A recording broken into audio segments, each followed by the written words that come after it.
What's up, guys and gals? Welcome back to the Nerd Castle. Today in the world of indie games, we're going to be messing around with a title called Master of Peace. We checked this game out probably about a year ago when it was a very, very limited demo. Now it's actually got a full-on prologue that you can play around with, and that's the reason for this update, is that not only did they update the demo and turn it into like a full-fledged prologue that goes further than it did before, now the game has also had a name swap. So I figured we'd cover the game for about 30 minutes and see if we have a good time with it, because I found this game to actually be very, very elegant, actually. I think that this is a roguelike that has a big future in front of it. I think people are really gonna dig it. So without further ado, if you wanted to get this game for yourself, I got a link for you down below in the description where you can check the game out and you can play this prologue right this second that I'm playing right now. On top of that, you can also take a look down there and find a bunch of other Nerd Castle links, but let's go ahead and start off the game. I will jump on in to this one right here. We will start off and let's see how this whole thing goes. So in Master of Peace, you are the commander of an army. Now, on a certain level, this game is like a deck builder, except that instead of cards, everybody that's inside of your hand is a different soldier that does different stuff on a grid and interacts with other soldiers in different ways. And on top of that, they've got upgrade slots. They get stronger. You're allowed to bless them and give them traits and put enchantments on them. And pretty rapidly, this is one of those games that sucked me in. I think it took me 1 or 2 runs before I was like, yep, this is one of those games that I would dump some hours on into. Right now, we are in between runs. All of these things are not quite in the game yet, except for like the guild and the archive. So for the moment, let's jump straight into some gameplay and we'll just play out our journey. The black fog has devoured the world and the party moves forward to protect what was lost. Into the fog! Okay, so let's see what we've got in front of us here. No matter what we choose, we're gonna have to fight a guy.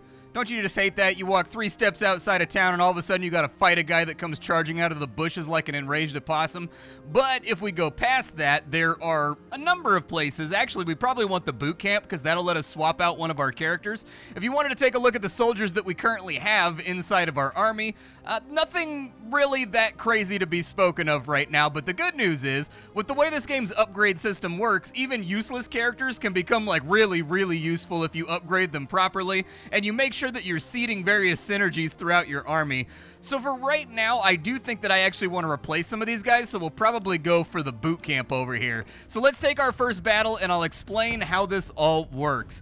This is a turn-based strategy game in which everybody auto-battles and does their own thing, but the primary way in which you control the flow of battle and how things are going to occur are by looking at people's stat spreads, also memorizing kind of the turn order and what it is that you want to do. You can move your characters around mid-fight, like in between turns, and then from there you can also cast various spells on the battlefield to make yourself a little bit more effective. And in fact, I'm going to end this game because I forgot to swap out my ability. It's okay, no harm, no foul. We've still got the boot camp in front of us, but like your player hero right here, he's got different abilities that he can cast onto the battlefield, like Heroes of Might and Magic style, and I did not like the one that I had equipped. I just did a run with it, and I was kind of like, about it. Like, I wasn't super stoked about the ability.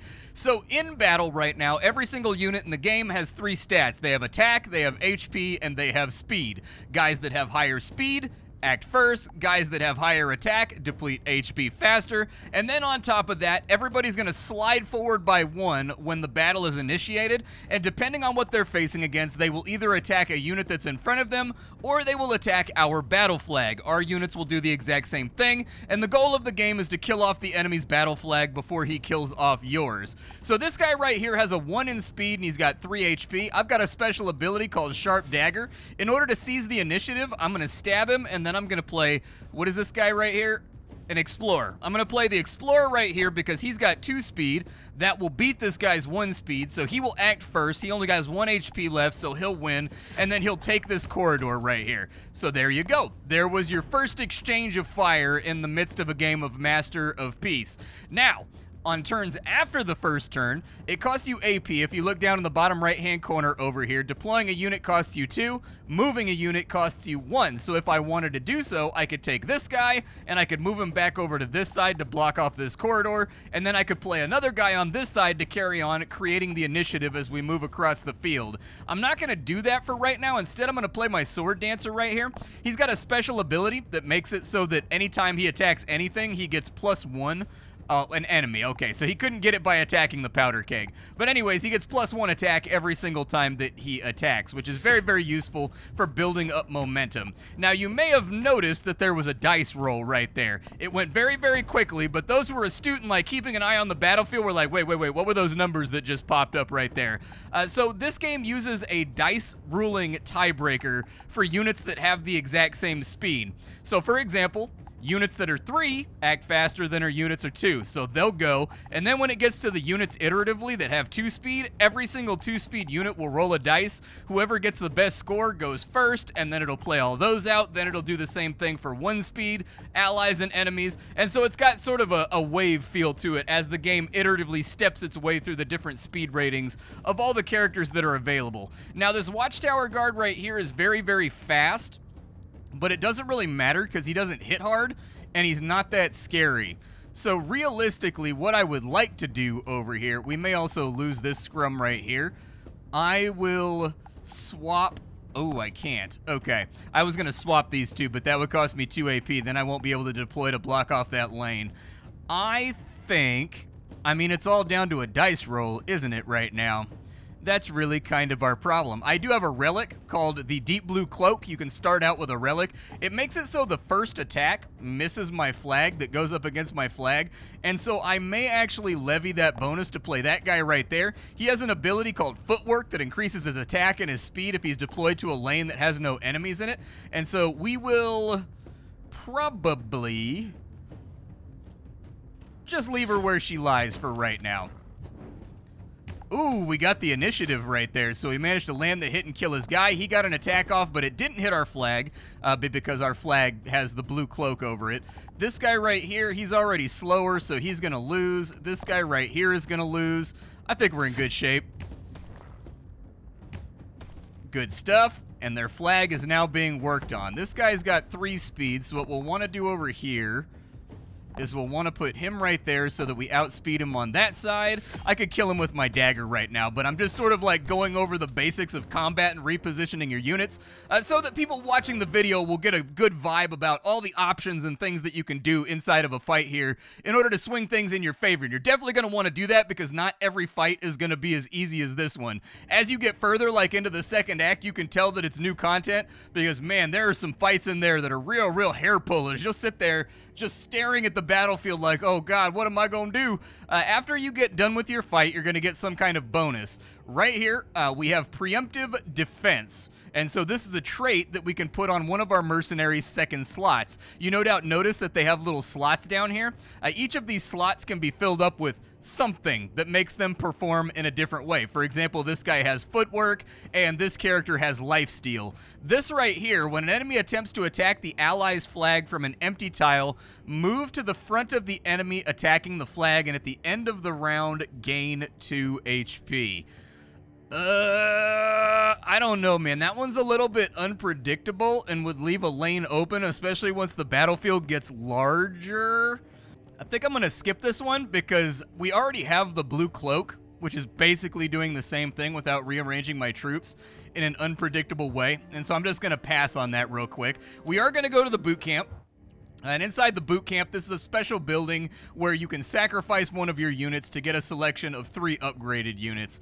The ones that I would like to have, this guy's only got 1 trait slot. I'm not a huge fan of that. So let's maybe get rid of, I think, the apprentice. Let's go ahead and get rid of him. And we'll be given 3 options for units that we want to draft in his place. We have Bandit, so this guy has 3 attack power, so he's a 3-1-1. He's got combat readiness, which means you don't discard your hand in this game. Every turn that he stays in my hand, he gets +2 speed. You can definitely build around that with certain traits. There is one that I had a trait that made it so that when you deploy him onto the battlefield, he lights off a nuclear bomb that's equal to the amount of speed that he has. And so I had this character that I would just carry in my hand until he had like 25 speed, and when I dropped him on the battlefield, he would just board wipe. This game definitely does not put any constraints on the type of OP stuff that you can pull out of your ass in order to win. And that's actually kind of what I like about it. Dark Heavy Cavalry, he's got that thing that I don't like because it's unpredictable. This guy right here, though, has upgraded Solitude, which is pretty good. The Scavenger gets +2 to his attack if there's no allies adjacent to him when you deploy him. Yeah, I can work with that. I'm gonna take him. He's a really, really nice leadoff hitter, basically, to put down first because he's fast, he's got decent HP, and on top of that, once he gets that +2 attack, it's gonna be pretty rowdy for the enemy. We can take a fight here, or we can get a mercenary and enhance their stats. I'll probably do that. It's nice to have somebody in your party that's like a ringer. I like that a lot. In this case, I think what I'm going to do is I'm going to take my Sword Dancer and I'm going to give him +2 HP, because really the only thing that's wrong with him right now is that he doesn't have enough HP to stay in the line long enough to build up his attack power. And so if he had more HP and he was a 152, I think that would work out a little bit better and make him a little bit more predictable for what it is that we're trying to do. Unfortunately, on this side, we've got a gallows. I would have rather not gone to the gallows. You can execute a mercenary, and then you can move his traits over to another character if you find that you've made a mistake or whatever. I don't need that service right now. I'm pretty happy with where things are at, and so I'm kind of going to leave him there. This guy right here has no allies around him, so we'll go ahead and deploy him. It's going to kind of depend if he gets the speed roll or not. That may have been a misplay, but let's find out. Yeah, he did, in fact. Oh, he only hits for 1. That's perfectly fine. Never mind. I thought he was going to get one-shotted. This guy is headed towards the barrel lane, which is super bad. We kind of need to do something about that. I'm not in love with it. Let's go ahead and put him down with footwork. If he breaks that barrel, it's going to blow up and deal a ton of damage. That's going to wipe out my little guy over here before I get enough damage off to kill their flag. I could knife him, but the knife has a pretty decently long cooldown on it, so shivving a bitch is not really an option right now. It's going to take him a while before he gets through that barrel, I think. Yeah. I don't know what my favorite option is right now. Let's just get a blacksmith down over here. I'll try to reposition him if this starts going haywire. So he's berserked out right now. That's fine. But actually, we win on this turn either way, so it doesn't really matter. There we go. We've got the victory without the barrel going off. Our flag is still at 8. Damage in this game is concurrent, so if your flag takes damage, it maintains that damage for all consecutive fights after that. There are a lot of options for repairing your stuff, though. While on the battlefield, increases the speed of all other allies by an amount equal to his own speed. With Footwork Guy, I think that works out pretty well. It also works out decently with the Scavenger. Let's put it on him, I guess. He'll learn the trait. So he should now give 3 speed to everybody on the battlefield until he dies. That means he's not necessarily going to be on frontline duty anymore. I kind of want to keep him alive. I would have preferred to put that ability on a guy that has, you know, some kind of AoE or something that they do that's just hiding in the back lanes. But for right now, we have the things that we've been given as far as the gameplay is concerned. And so let's put him right there for violence, because putting a tank against a tank when one of us has violence does not attack or move at the end, loses 1 and deals 1 to an enemy. Oh, that actually kind of works out too. Let's go ahead and knife him then so he doesn't last that long. We move forward, we smack him for 1, we get violence, he kills himself, so that works out great, and now we've got an unobstructed lane that's going to allow us to do our business over here without being bothered. I think what I'd like to put right here... No, shift him over to there, and then put her right there. That'll work. I am happy with that, because I'm trying to level up his violence right now, and Bloodstrike should solve most of our issues over here, especially since he's got the speed advantage. I will put down the Scavenger, but diagonals count for the Scavenger, and so now that he... Oh, never mind. Okay, so it doesn't like that. I'm going to let him get a free hit then. I don't mind. They can have a free hit. Because we're breaking through on this side. He's getting hit by the AoE because we destroyed a barrel full of sharp stuff, and so it'll be good. Is it as long? Oh, okay. So if I move him over to here, does he lose it? No, he doesn't lose it. It's just that first turn he's got to be locked in. Let's go ahead and bulldoze that guy right there with a knife stab, and let's finish this thing off. Perfection. He's going to play something over here, but it's not really going to matter. So we'll just bypass the turn, get on through this so that we can get extra far into the game so you can decide whether or not this is a good game for you. We got a relic for this one, which is pretty sweet. This game does have Slay the Spire style relics. Some of them are absurdly powerful. I had one called the Holy Cross, and every single turn the Holy Cross adds 2 damage permanently to somebody's attack until the end of the battle.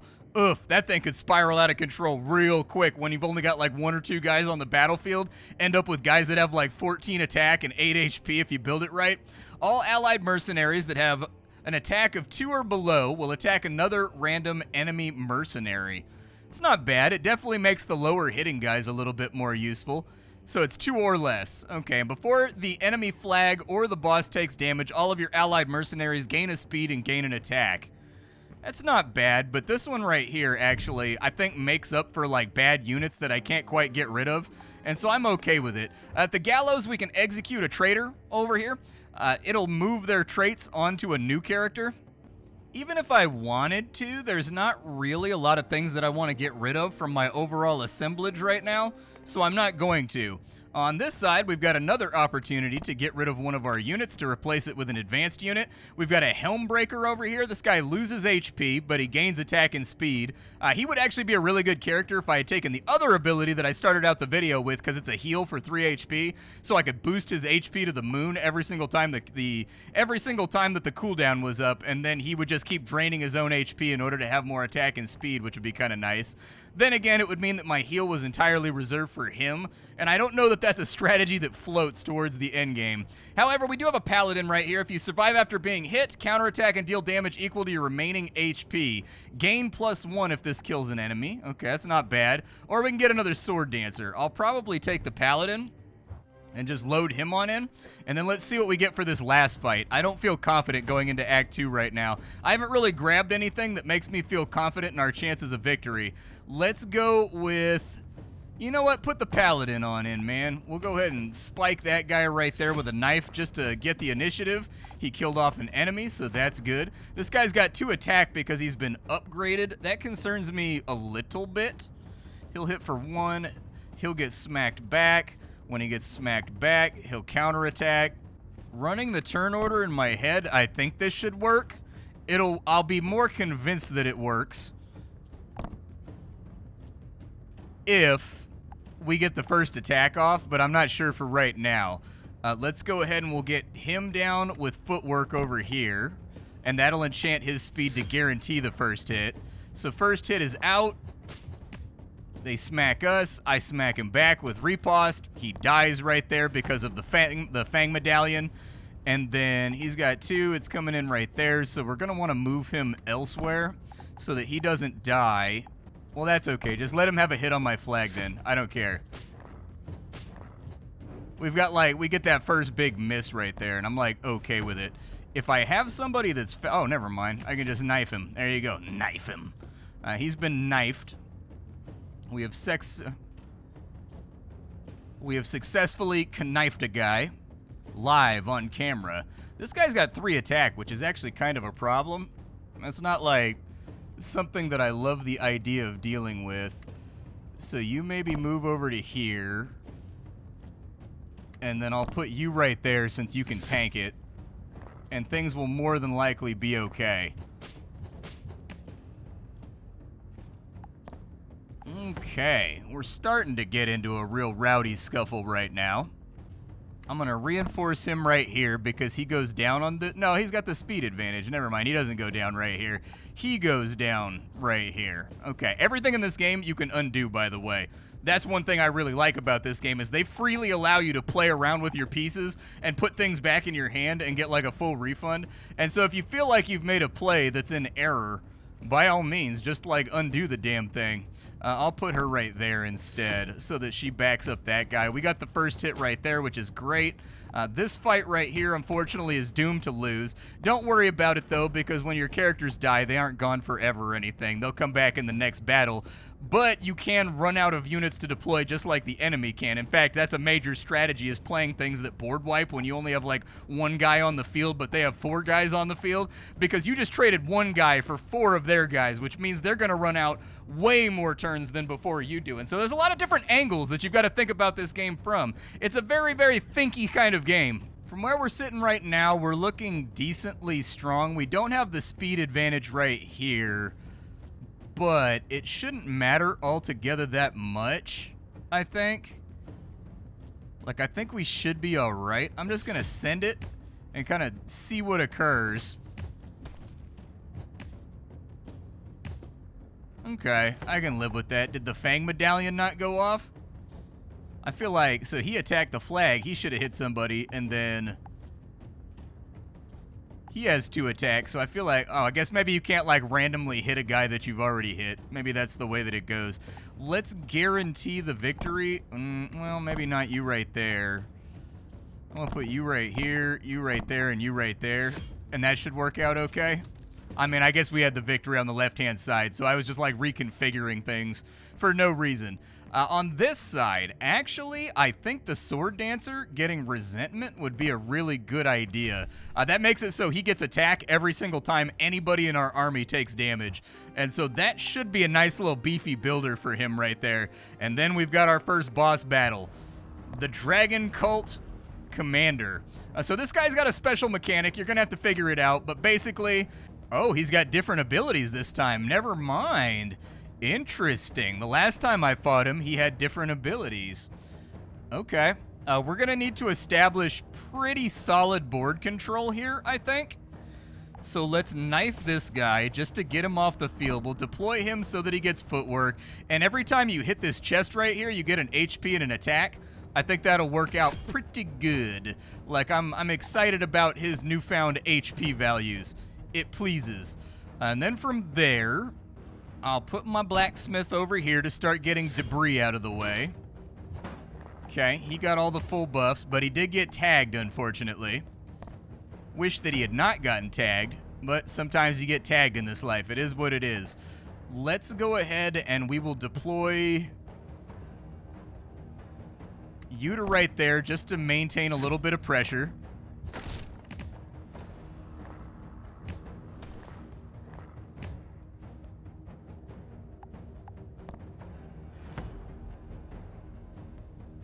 He's going to die on his own. Let's go ahead and whoop him out of the way with a knife stab. This guy needs to deploy in a lane where he's got nobody else with him in order to get his attack power bonus. So I'm cool with that. A little bit of damage out right there. We've got Retribution going out, and his damage is going to level up for the funsies. We definitely need to keep pressure going as hard as possible here. I'm going to get... Oop, that's not what I wanted. Put you back in my hand. Put you right there. And I think I'm happy right now. I think I'm sort of pleased with what's going on. Okay, resentment does count on that one. So that's what I was counting on, is that resentment would give us a little bit of something to work with. Let's put him down right there just to maintain the initiative.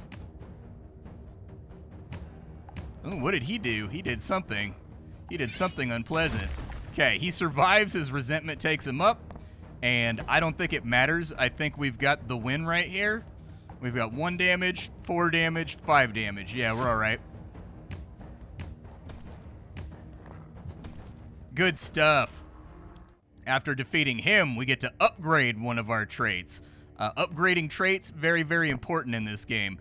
If you're wondering what trait will get upgraded, it glows. Actually, the UI design and the quality of life in this game is quite good. It's really easy a lot of the time to figure out what you can upgrade and what you're going to be working with. This guy, we can do footwork. I would rather do his speed enchant, but like that's the way that it goes. When deployed, if there are no enemies at the front, gain +1/+1, and all units will get the exact same amount. I don't know the reading of that, so I'm going to go ahead and give it a try just so I can learn what it does. I'm being experimental right now and hoping we come up with something. Over here, we can get a rumor. A rumor is another slot that's on your characters, just like traits that just makes them flatly better. We can get a relic over there, though, which is pretty spicy. I don't know what relic I would want. Let's take the left path, though. I mean, relics are always a good choice, but we've got a rumor, we've got a card, and we've got an upgrade to one of our mercenaries on this side, whereas the stuff on the right side, after we get that initial thing, does not excite me altogether that much. We need to be faster than this guy, so I'll put him right there for Solitude. I'll save my knife, and that should be an easy kill trade. They put 3 speed down right there, but I'm going to flatly veto that because I want him to make it all the way to the other side. I will probably just throw out a dummy unit over there that can close the gap a little bit quicker and just get some early damage off. He's got acceleration, so we're down to a dice roll on this side, which is a little unfortunate. And this guy hits like a truck. I am not a fan. So it's going to come down to luck how this clash goes, I think. So I'm going to maintain our initiative on other lanes, and we lost the dice roll. Okay. That's fine. We've got a few turns to deal with right now. These guys all have acceleration and attack power upgrades, dude. This is ugly. I am not pleased with how this is going right now. Put the Sword Dancer down right there until we get our knife back. Sword Dancer dealt a little bit of damage, and he got an upgrade, so that's nice. Resentment has made it so he got another attack power upgrade. We're going to flatly ace that guy right there to get him out of our way and out from underneath our feet. There's no need to play anything else because the lanes are all clear right now, so we just be overplaying units behind units. And so there's our victory. We've got a new trait, Restoration. At the end of every round, gain +1 HP. If you took damage, gain another one. That seems like a bang-up ability to get on our Paladin guy because he gets a benefit from, like, staying up for multiple turns, and so I think that'll help him out. We probably could have made a strong argument for the Sword Dancer as well, but let's go to the Saloon, and we can add a rumor to somebody. You don't know what the rumor's going to be until you deploy somebody into it. This guy I feel like is kind of flagging right now. Like, I feel like he's not as useful as we have a very real attack power problem that's mostly being smoothed over by the Fang Necklace right now. I will put him in. What do we get? He can get Tough, so that's 2 HP. He can get Brave, which is +1 attack, or he can get Swift. Bad news, I accidentally closed the window, and so that gave us a pass right there. I closed down the window so that I could check what stats he had that I could play around with, but unfortunately, didn't work out, so let's move on. We've got an event here. At the far edge of the horizon, something catches the light and your eye. We can get random results, or we can recover our flag gear. Let's get random results. Upon arrival, you find nothing but empty ground. Brilliant. Fantastic. Let's go to the Shaman's Hut, and we'll try to get the stats back that we missed out on back there. I'll probably start off. Somebody needs to get some attack here. Actually, I'm going to give him +2 to his HP, because that means he counterattacks pretty hard. Alright, elite fight. Let's see how it goes. Let's see. So this guy has Hone. He gains attack equal to the attack of the enemy with the highest attack in the same lane as him. Obnoxious, not ideal, but I feel like he's a solid counter to him. And then I'll just play my knife early, and we'll let this thing roll. That was one of the cases where we want to get the lower roll. He's got the exact same thing, so really we're going to be relying on breaking through here before anything else. Let's deploy him right... Wait, no allies around. Let's deploy him along this lane because I think he's going to get fat attack power boost from Resentment from this little clash going on. Because neither one of these guys can actually kill each other. Oh, never mind. He actually killed the other guy. But Restoration worked out great, simply due to the fact that he gets 2 HP back if he kills somebody. So I'll have him block that lane for right now and continue feeding attack power to this guy. I will put... nobody in right now, actually. Fang Necklace came through. Very nice. He's going to get an HP back. He's at 3-5 right now with a 2 speed. He'll survive that hit and also feed attack to himself. So I think that'll work out okay. Let's finish the execution right there. We'll play this guy right here, and then we'll swap him to a different lane on the next turn. And then there's no enemies in that lane either, and we now boosted up everybody's speed, so we should be in really, really good shape here. Oh, this guy has Mirage. I totally forgot about it. So Mirage. Mirage makes it so that he's got dodge. The game doesn't explain super well exactly what it means that this enemy has dodge. It's one of those things that you just gotta kind of like suss out for yourself. I'll put him right there. These guys are kind of stopgapped on that side, but he's already locked in his bonus, so I don't really care. I do not want you attacking that pedestal any further because something bad happens, right? Yeah, it AoE stuns everybody if you knock that thing down. So I'm going to give it another turn, but I probably will not keep you inside of that lane for much longer. He's got restoration. Resentment came back here. Let's move you to there. Let's move you to there. And I think no matter what happens, he's going to break this thing open. The good news is that it's going to stun his guy too. So it'll work out, I think.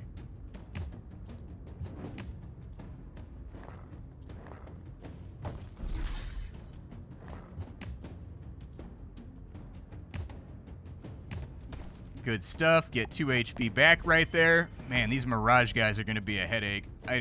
If he blocks off every lane with Mirage, this is going to be a bit of a nightmare, in all honesty. Let the line fight. I don't want to play anything right now. At the moment, we're kind of like depleting his resources. And so I'm mostly okay with just like seeing how the fight plays out. How long are they stunned for? I don't think it really truly matters. Just keep running it because he's depleting on forces right now, which means ultimately we're going to win the scuffle. So I don't think he has any units left to play, in all fairness. I think he ran out of units. That's one of the downsides to running an overly defensive strategy that doesn't have a lot of, like, I guess, attack inside of it. But this is Master of Peace. I think the game is utterly fantastic. This is one of those rare games that comes along every now and again that I think it's going to be a big hit. There's a little bit of ambiguity with some of the abilities and how they function. I definitely think some of the text could be swapped up. For example, the event we went back to, it said close on the button, so I figured I could close it, look at my stats, reopen it, and then do my thing. Instead, that button should say forfeit, for example. That way, it's clearly denoted to the player. But all in all, this is a game that's very, very difficult to put down. I think this game's going to find its fan base, and I think this game is actually going to sell some copy. My name is Splattercat. I sift through the pile to find what's worthwhile in the world of indie games every single day so that you don't have to. Today up on the chopping block, it was Master of Peace. Tomorrow it'll be something else. Thanks for hanging out, and that's all I got for you, folks. Bye.